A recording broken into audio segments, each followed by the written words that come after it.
राधे राधे आप सभी को। कैसे हैं आप लोग? आशा करती हूँ आप लोग स्वस्थ और मस्त होंगे। तो मैं हूँ मीनाक्षी और आपका स्वागत है भक्ति सागर बाय मीनाक्षी में। तो बात करते हैं गुरु पूर्णिमा। गुरु पूर्णिमा कब है और गुरु पूर्णिमा किसे कहते हैं? तो आषाढ़ महीने में जो पूर्णिमा पड़ती है उसे गुरु पूर्णिमा कहा जाता है। और इस बार गुरु पूर्णिमा का पर्व 29 को मनाया जाएगा। वैसे तो गुरु पूर्णिमा प्रारंभ हो रही है 28 को शाम 6 बजे से, लेकिन 28 को शाम 6 बजे से प्रारंभ होके 29 को रात 8 बजे तक है। लेकिन जैसे कोई भी व्रत हम उदया तिथि में मनाते हैं तो इसीलिए गुरु पूर्णिमा हम 29 को मनाएंगे। और गुरु पूर्णिमा में क्या होता है, जैसे स्नान दान किया जाता है, यथाशक्ति आपकी हो। जैसे कोई ऐसा नहीं है, कोई किसी चीज़ की लिमिट होती है, जितना आप दे सकते हैं उतना दान कीजिए। और इसमें गंगा स्नान का विशेष महत्व होता है। अगर पॉसिबल हो तो आप जाके जो आपके तीर्थ स्थान आपके पास हो या जहाँ आप जा सकते हैं वहाँ जाके स्नान करें। और अगर आप नहीं जा सकते हैं तो आप जैसे कहीं किसी भी तीर्थ स्थल का गंगा जल हो आपके पास तो उसको रख लीजिएगा और आप नहाने के पानी में डाल के नहा सकते हैं।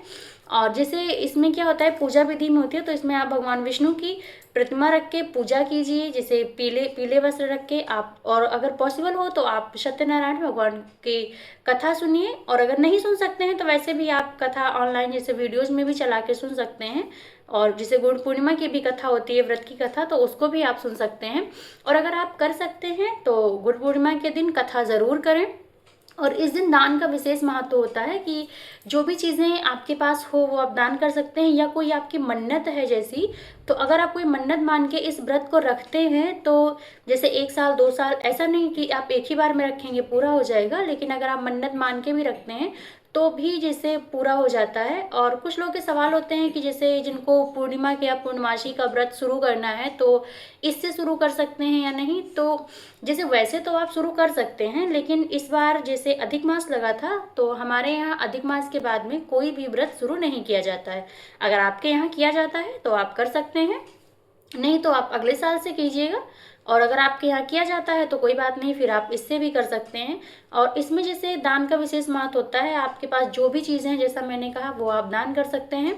और जिसे कहते हैं क्या नहीं करना चाहिए, तो सीधी सी बात है, किसी को हमें हर्ट नहीं करना चाहिए। हमारी वजह से कोई दुखी ना हो, परेशान ना हो, इसका हमें विशेष ध्यान रखना चाहिए।